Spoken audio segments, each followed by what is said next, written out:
사도신경으로 우리의 신앙을 고백하겠습니다. 나는 전능하신 아버지 하나님 천지의 창조주를 믿습니다. 나는 그의 유일하신 아들 우리 주 예수 그리스도를 믿습니다.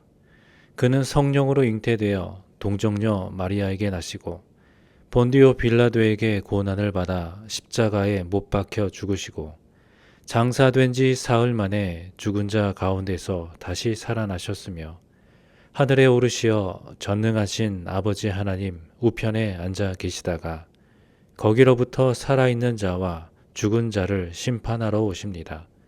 나는 성령을 믿으며 거룩한 공교회와 성도의 교제와 죄를 용서받는 것과 몸의 부활과 영생을 믿습니다. 아멘.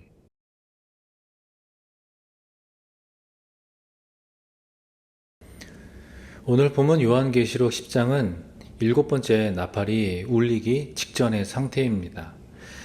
앞선 9장에서 6번째 나팔 심판을 통해서 무시무시한 전쟁과 고통이 임했지만 사람들은 여전히 회개하지 않는 그런 모습을 우리가 보았습니다.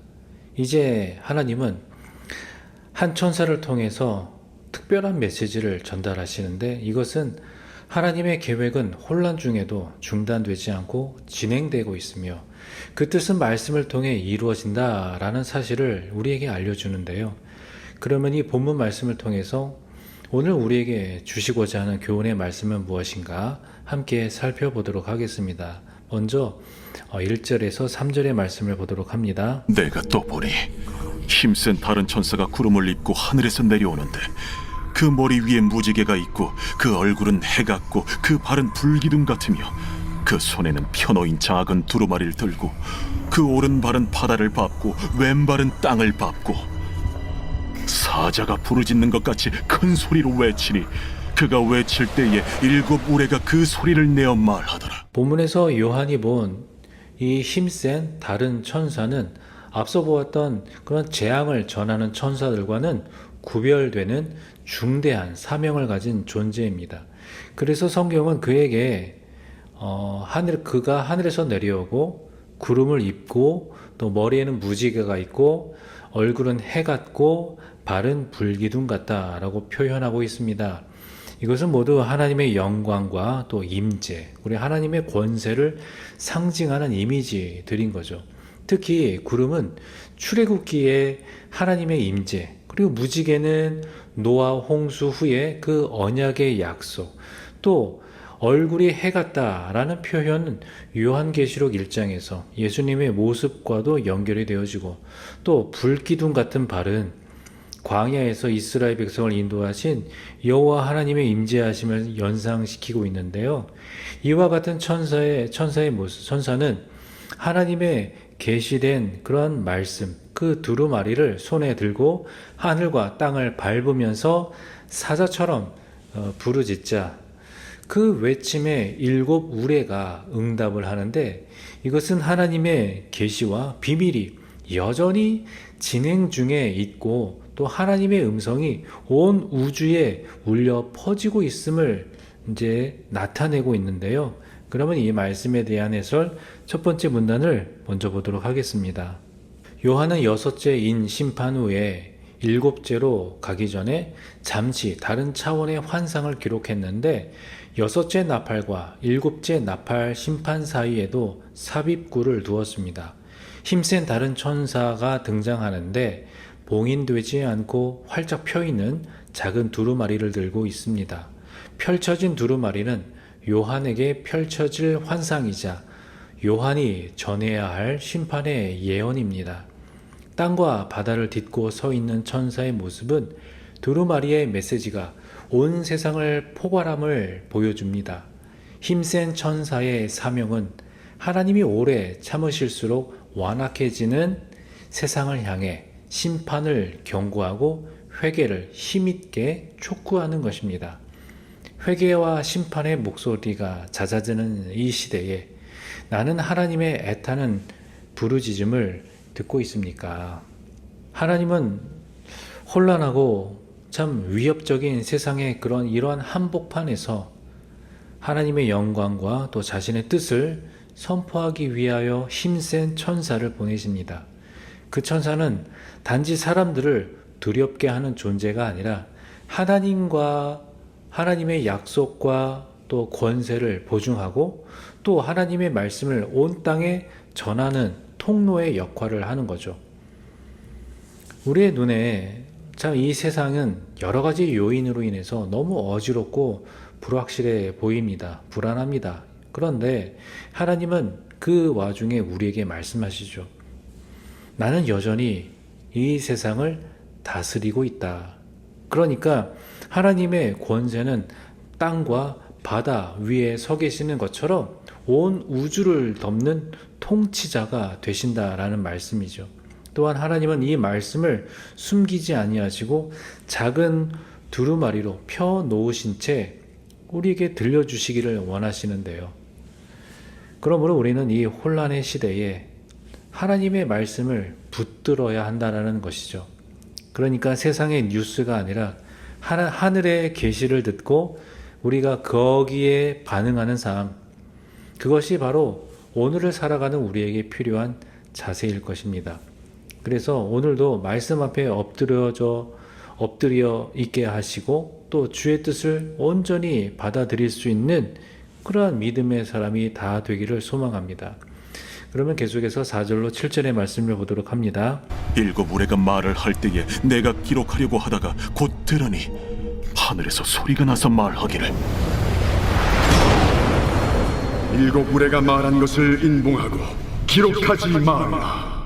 내가 본 바 바다와 땅을 밟고 서 있는 천사가 하늘을 향하여 오른손을 들고 세세토록 살아계신 이 곧 하늘과 그 가운데 있는 물건이며 땅과 그 가운데 있는 물건이며 바다와 그 가운데 있는 물건을 창조하신 이를 가리켜 맹세하여 이르되 지체하지 아니하리니 일곱째 천사가 소리내는 날 그의 나팔을 불려고 할 때에 하나님이 그의 종 선지자들에게 전하신 복음과 같이 하나님의 그 비밀이 이루어지리라 하더라.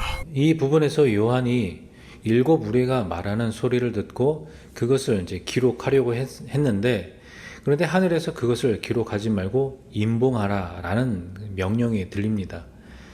지금까지의 말씀에서는 하나님의 계시가 이제 다 드러나는 것에 초점이 맞춰져 있었는데, 여기 이 부분은 오히려 숨기라는, 인봉하라는 명령이 나오죠. 여기서 우리가 알 수 있는 것은 하나님의 계시는 우리에게 모두가 다 드러나지 않았다라는 사실. 그러니까 하나님의 섭리에는 인간의 이해를 넘어서는 우리가 도저히 이해할 수 없는 그런 영역이 있다라는 사실을 이제 알게 되는 거죠. 이제 또 계속해서 이제 바다와 땅을 밟고 서 있는 이 천사는 하나님을 향해 맹세하면서 선언하고 있는데, 그러니까 하나님의 계획은 더 이상 지체되지 않고 이제 일곱째 나팔이 울릴 때 이제 완성된다라는 뜻입니다. 특히 7절에서의 말씀은 하나님이 그의 종 선지자들에게 전하신 복음과 같이 하나님의 그 비밀이 이루어질 것이라고 말합니다. 여기서 이 하나님의 비밀은 바로 예수 그리스도를 통한 구원의 완성이고, 이제 그 비밀이 마지막 나팔을 통해서 드러나게 될 것임을 선포하고 있는데요. 그러면 이 말씀에 대한 해설 두 번째 문단을 보도록 하겠습니다.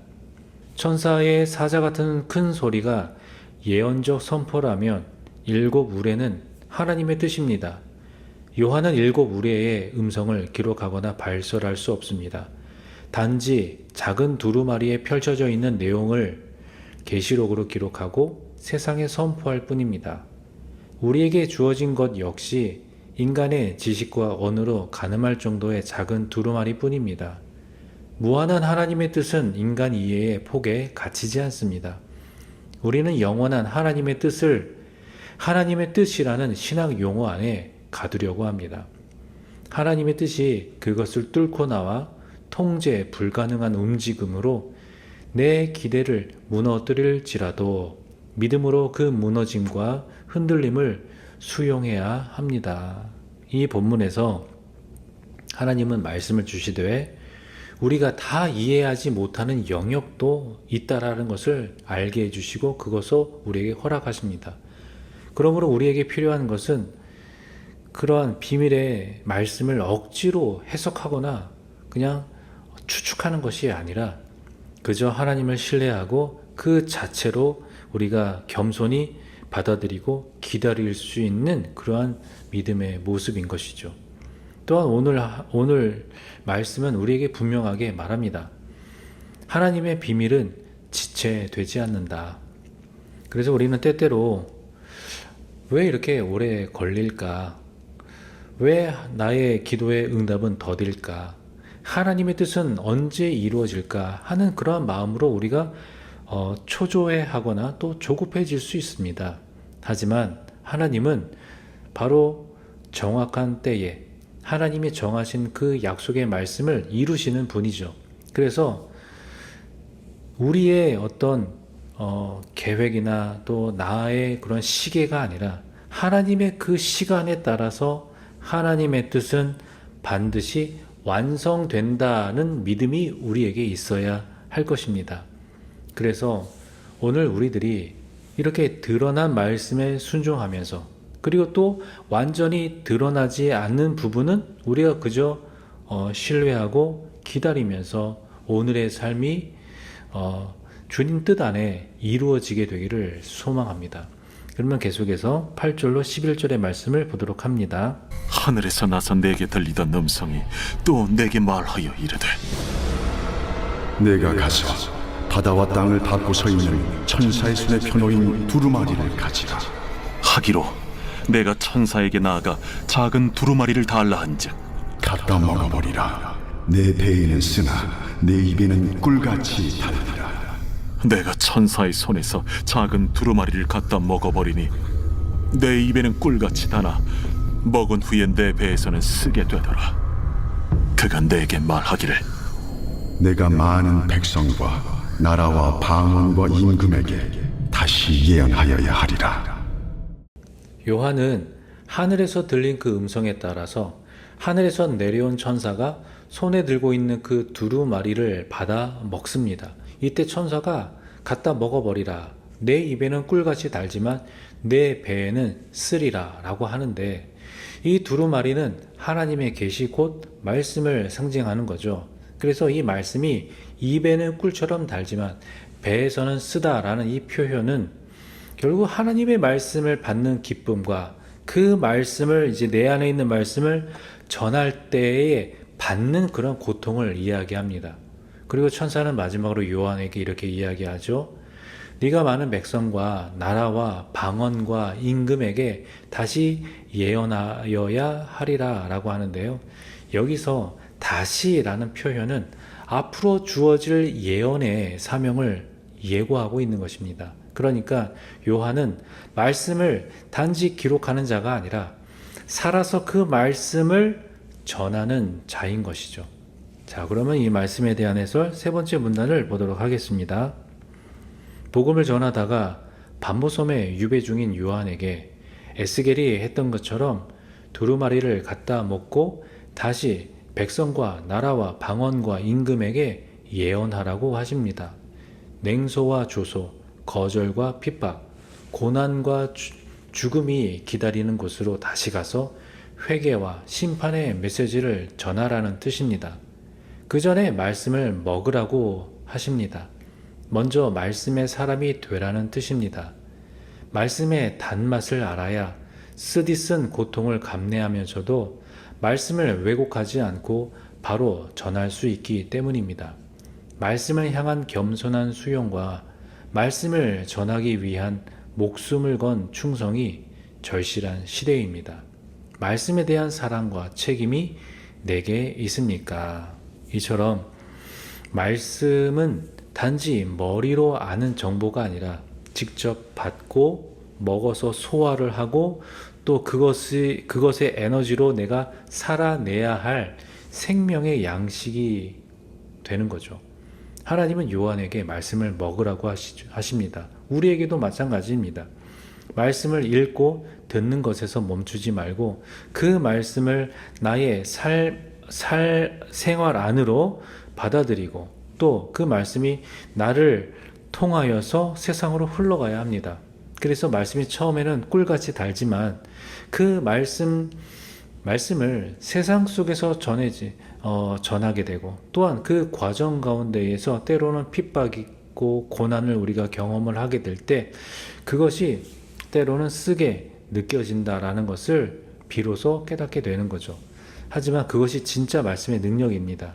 달기만 한 복음은 힘이 없고 쓰기만 한 복음은 소망이 없는데 이 하나님의 말씀은 달고도 쓰면서 우리의 삶을 변화시키고 또 세상을 향하여 내보내는 능력이 되는 거죠. 그래서 하나님의 이 비밀은 반드시 이루어진다라는 그런 믿음 속에서 오늘도 말씀 위에 우리가 살아가고 또한 여전히 혼란스럽고 좀 고난이 있고 어려운 이러한 생활 속이지만 하나님의 말씀을 우리 마음속에 새기면서 또 주님의 말씀을 또 세상에 선포할 수 있는 그런 복음의 증인들, 주님을 향한 그런 사명자가 다 되시기를 주님의 이름으로 축복합니다. 함께 기도하겠습니다. 하나님 아버지 감사합니다. 오늘 또 우리에게 말씀을 허락하여 주시고 또 이 말씀을 통하여서 오늘 하루를 살아갈 수 있는 또 소망을 발견하고 힘을 얻습니다.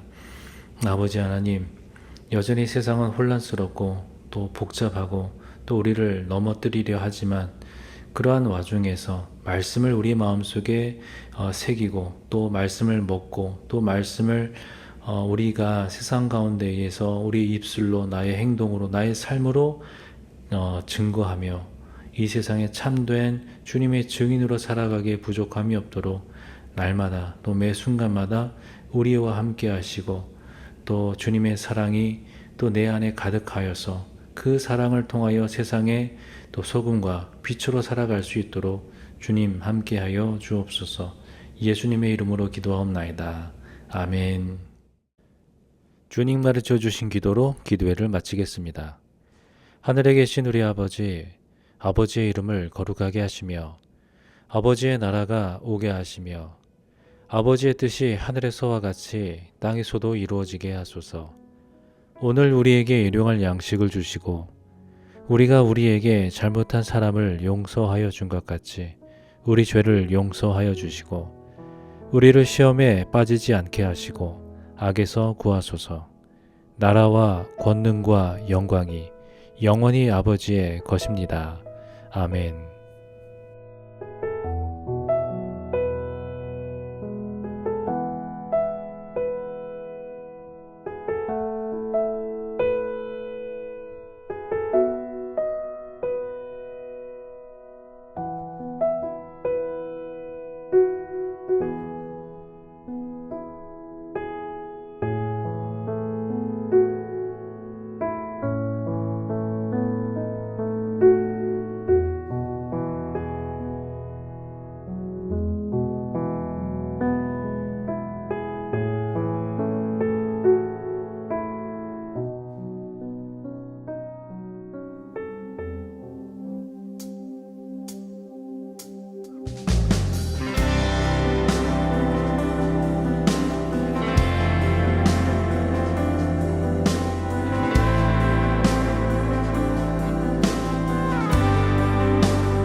확신하며 기대로 가득하네.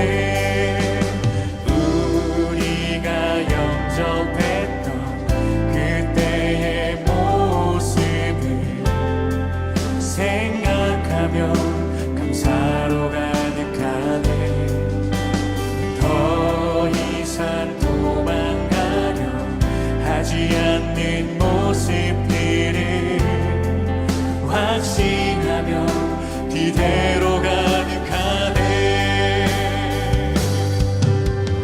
우리 다시 주께 나가네.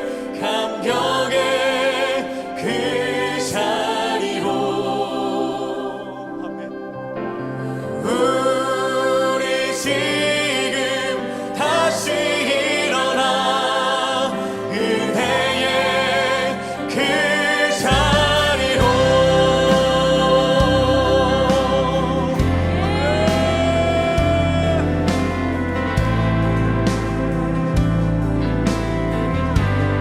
우리가 영접했던